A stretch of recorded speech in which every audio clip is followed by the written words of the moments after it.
Mabuti naman. Akala ko nasaktan ka ng gusto. Salamat. Ganon din ako. Mabuti't ligtas ka. Teka, sandali lang. Hindi pa pala ako nakakapagpakilala sa'yo. Ako nga pala si... Ikaw si Miss Alice. Ha? Masaya akong makilala ka. Ako ang inyong lingkod, si Jiro Matsuzuki. Isa akong tinyente sa Imperial Japanese Navy. Nababasa mo ang isip ko? Paano? Hindi pa naman kita nakukuhanan kahit konting. Hindi pa kausap. Maniwala ka. Hindi ko pa naiisip ang tungkol sa bagay na yun. Ano bang sinasabi mo? Teka lang, isipin mo, paano ko naman mababasa nasa isip mo? Pero, bakit bigla mo na lang nalaman ang pangalan ko? Nagkataon naman lahat, Miss Alice. Narinig ko lang sa kaibigan mo kahapon. Ganun ba yun? Wala kay Kasa? Talaga palang magkakilala kayo ng babaeng yon. Siya si Cassandra Jill Warlock, hindi ba?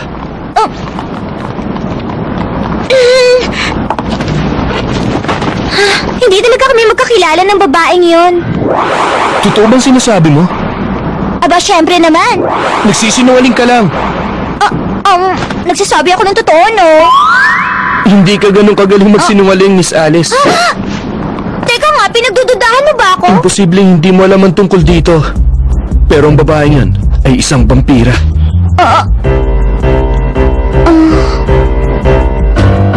Wala akong alam dyan. Makinig ka sa akin, Miss Alice.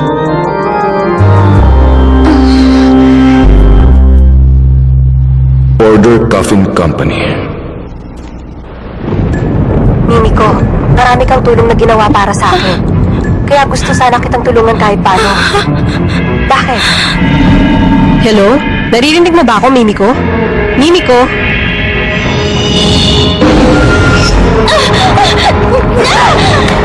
Mimiko! Mimik!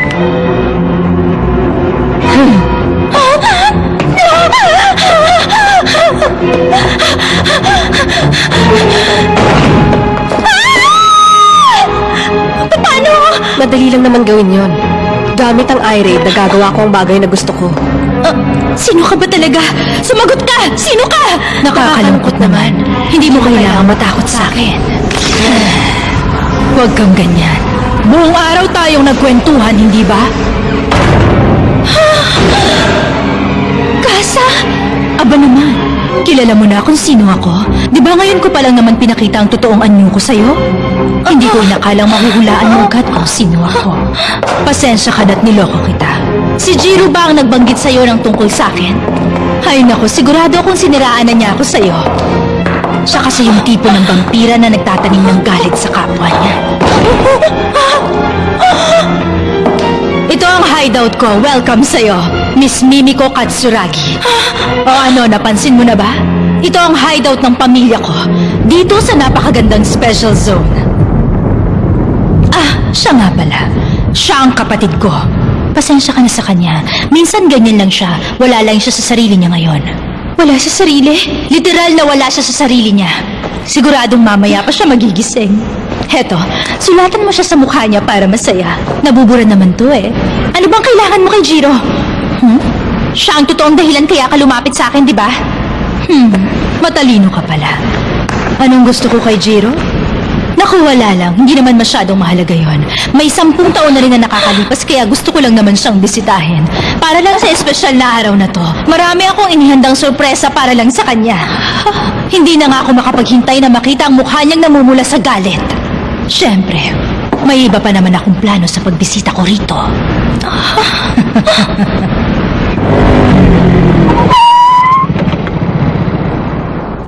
Bakit naman walang sumasagot sa landline nyo? Busy-busyhan dito sa Compromiser Division? Maraming ginagawa ang mga tao dahil sa panggugulo ng Kowloon Children. Ay, siya nga pala! Umalis si Ate Mimiko para hanapin ang 11th yard para makita si... Magkalinawan nga tayo! Paano mo nalaman ang tungkol sa 11th yard?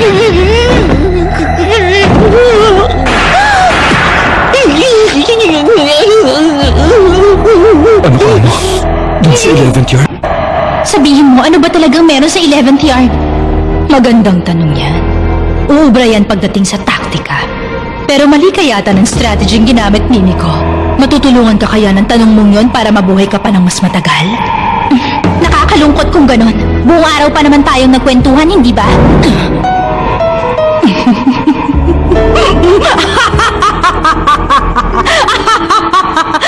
nga, no? Oo, tama ka. Nakakatuwa ka pa rin pala, Mimi ko. Pakiramdam ko, pwede nga tayo maging magkaibigan. Gusto mo bang magbanding kahit sandali? Salamat na lang sa alok mo. Okay, sige. Ganito na lang ang gawin natin. Sasabihin ko ang lahat ng gusto mong malaman tungkol dun sa 11th yard. Pero may kapalit. Simple lang. Hahalikan kita. Gagawin mo akong kauri niyo. Oo. Pagkatapos, papatayin mo ako, di ba? Aaminin ko sa'yo, gusto talaga kita. Sa kabila ng mga nangyari kahapon, pinagpatuloy mo pa rin ang walang hanggang paghahanap mo kay Jiro. Nakuha mo na?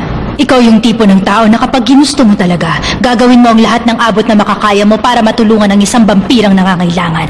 Mali. Mukhang ang tingin mo sa mga vampira para mga tao rin. At ganun din ang tingin mo kay Jiro, hindi ba? Sa loob ng mahabang panahon, nabubuhay din siya sa pag-inom sa dugo ng mga tao. Pero ano, hindi ganun ang tingin mo sa kanya, hindi ba?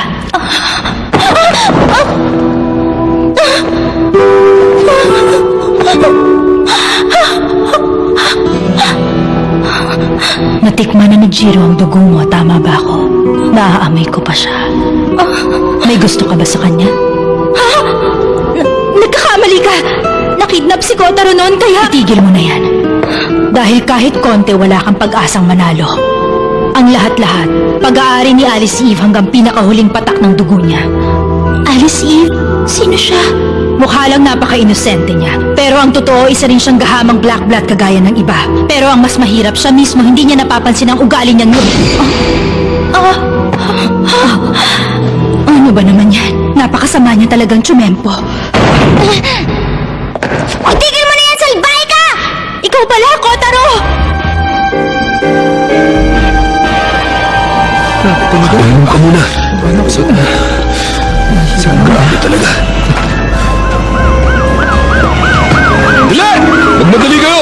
Bigyan niyo sila agad ng first aid! Apa, sir! Huwag kang mag-alala. Nagkakaganito lang naman siya ng dahil sa seal. Ikaw ang Silver Blade, hindi ba? Ako nga yan. Bakit ka ganyan? Pinabayaan mo lang mag-isa si Ate Mimiko! Ano? Ano bang sinasabi mo dyan, miss? Hindi mo ba alam kung saan lugar ka na hinanap ni Ate Mimiko? Hinahanap niya ako? Pagkatapos wala kang ibang inisip kung paano ka makakalayo sa kaulad children. Napakamakasarili mo, Silver Blade! Ayoko lang madamay at mapahamak pa si Mimi ko sa walang kwentang kaguluhang ito. Pero parang baliktad pa naging epekto. Pagkakamali ko to. Sana mapatawad niyo ako. Ang totoo nga, umalis agad ang kapatid kong si Kotaro para lang hanapin kung nasan ngayon si Mimi ko. Siya lang ang nag-iisang pamilya ko. Gusto ko rin malaman kung nasan si Mimi ko. Pasensya ka na sa sasabihin ko. Pero ngayon, mas mahalagang mahanap ko si Kotaro kaysa makita at makausap si Mimi ko. Wala nang ibang laman ang isip ko ngayon kung hindi ang kaligtasan lang ng kapatid ko. Ako nagdesisyong iwan si Mimi ko.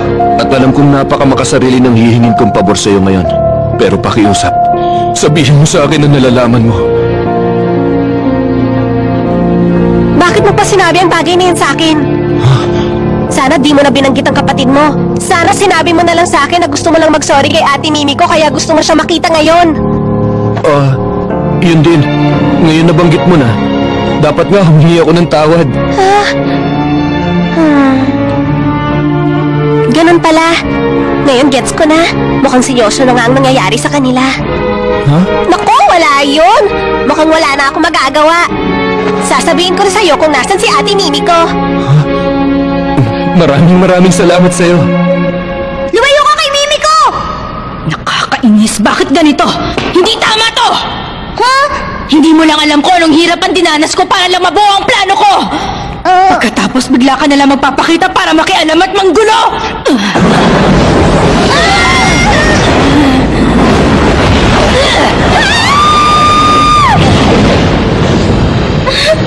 Ano ba yun?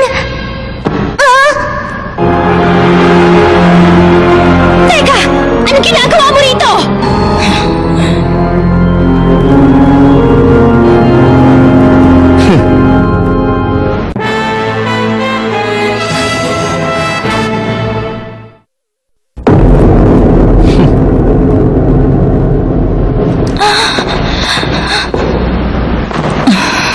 Ikinagagalak kitang makilala, Zelman Clock. Ang mamamaslang ng kadiliman, ang prinsipe ng Kashun, ang nilalang na may mga pulang mata at ang kadugo ng mandirigmang si Asura. Ang pangalan ko nga pala ay Cassandra Jill Warlock. Bilang isang vampira at isang nilalang na may kapangyarihan, masasabi kong hinahangaan kita at kinamumuhian dahil sa walang habas mong pakikialam sa mga plano ko. Gusto kong malaman kung bakit nakikipagtulungan ng isang old blood na gaya mo sa kalahi ng pantas. Tumahimik ka lang dyan. Walang kapatawaran ng pagdadala mo ng mga basurang to sa bakuran mo. Umaalingasaw ang amoy. Umamin ka, Cassandra. Ilang bloodline na ba ang kinokontrol mo sa ngayon? Hindi ako makapaniwalang naririnig ko yan mula sa'yo, Zelman Clock. Ang mga mahihinang vampira na kagaya namin, gagawin ng lahat para lang mabuhay.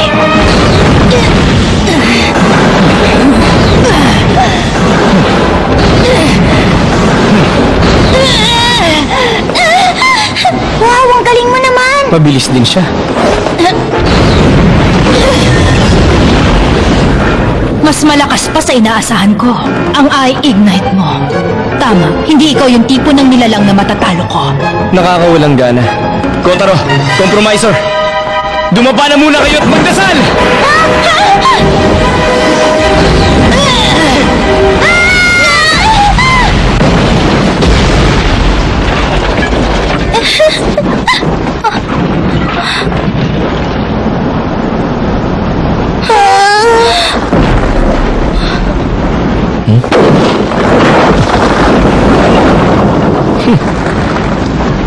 Ito na siguro ang tamang pagkakataon para tumakbo ako. At sa tingin mo ba patatakasin kita ng ganong kadali? Atat na ang mga miyembro ng Coven. Ano ka mo? Ang dapat kasi mas naging maingat pa kayong lahat. Hindi. Paano? Mauna na ako sa inyo. Nilalang na may pulang mata. Paalam na sa'yo, Mimiko. At sa'yo. Kotaro Mochizuki.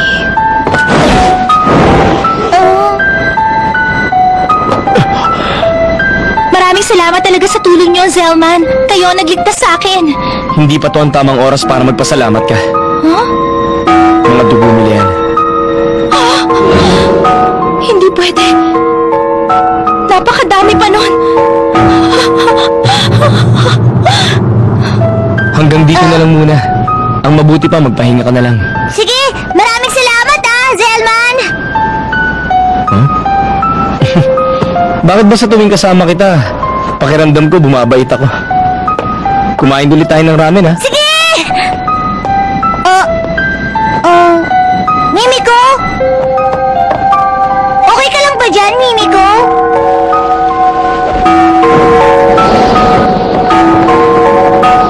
Kasa. Totoo. Tinraidor mo kaming lahat. Pero kung hindi mo siya pinrotektahan ng mga oras na yun,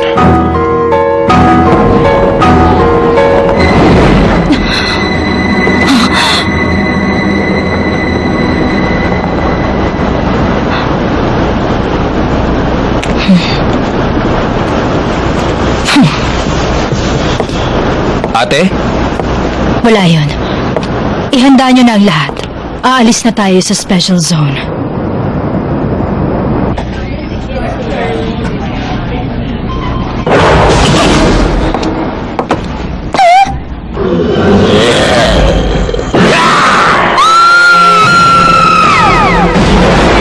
Nagkaroon ng Kowloon infection at sa Kumiya Hospital.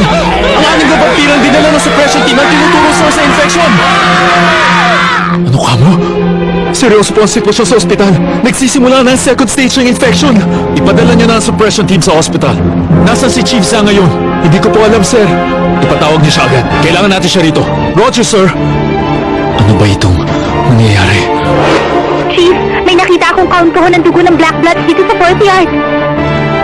Doon ang galing. Ngayon din, maglabas kayo ng order. Ipagbawal niyo na ang pag-inom ng dugo mula sa blood bags. Yun ang priority niyo. Opo, sir. At sa oras na dumating si Chief Zhang dito, sabihin niyo kaagad sa kanya na posibleng nakalabas na ang mga blood bag na hindi galing sa kumpanya. Malakas ang hinala ko na yun ang sanhi ng infection. Yes, sir.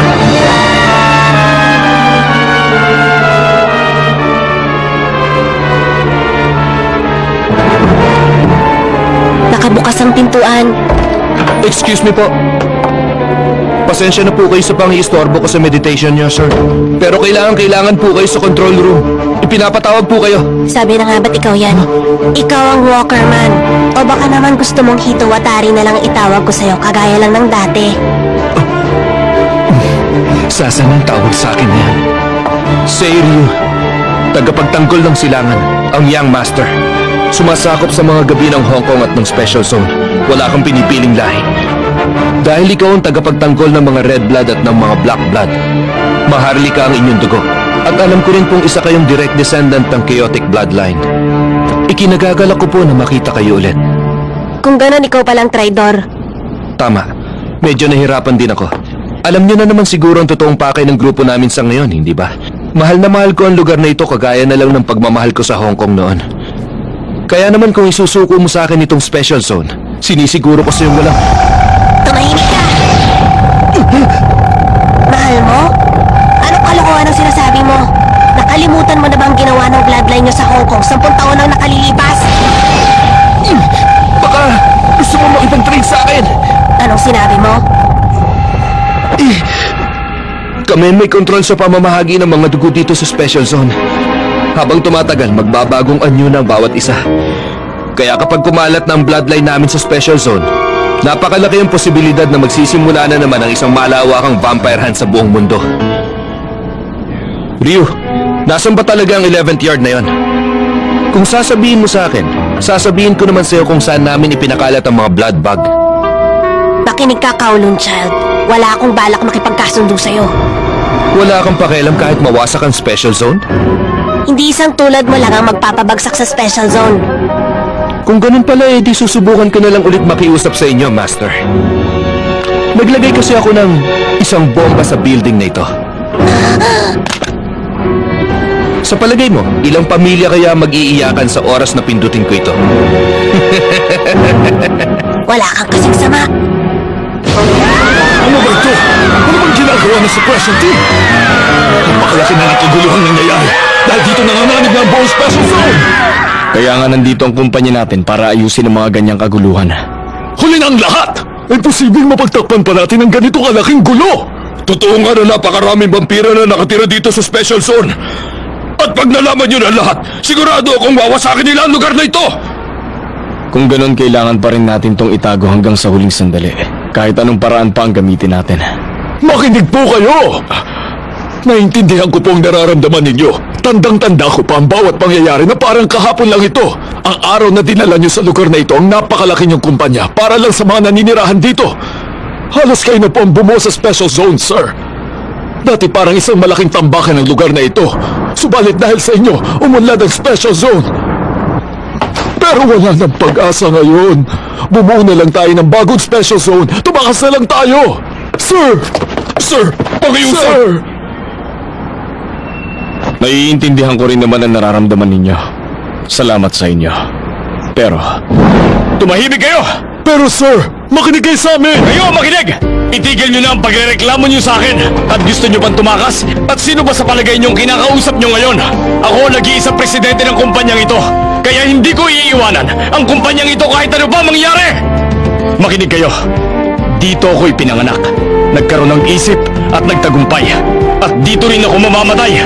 Kung mawawasak ang Special Zone, kasama ko mawawala ang lugar na ito. Wala magdidikta sa akin ang dapat kong gawin.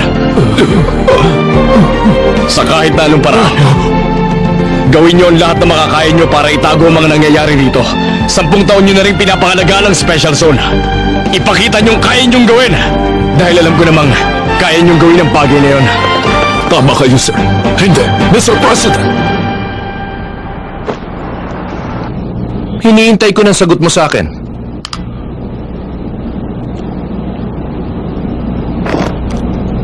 Ano na, Ryu?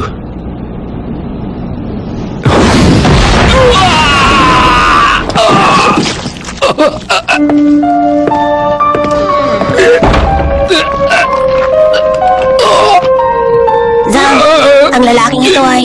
Bilang empleyado ng kumpanya, dapat naging handa na siya sa ganitong sitwasyon. Ang posibilidad ng kontrol ng kalaban ang pag-iisip niya. Ikaw si Sangray, ang vampire killer! Kilala mo kung sino ko? Nakakataba naman ang puso.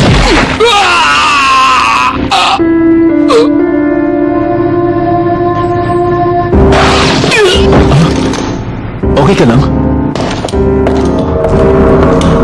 Okay lang ako.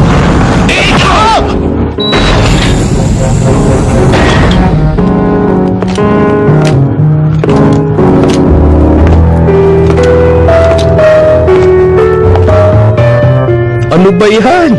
Ginawa ka bang punching bag? Okay ka lang?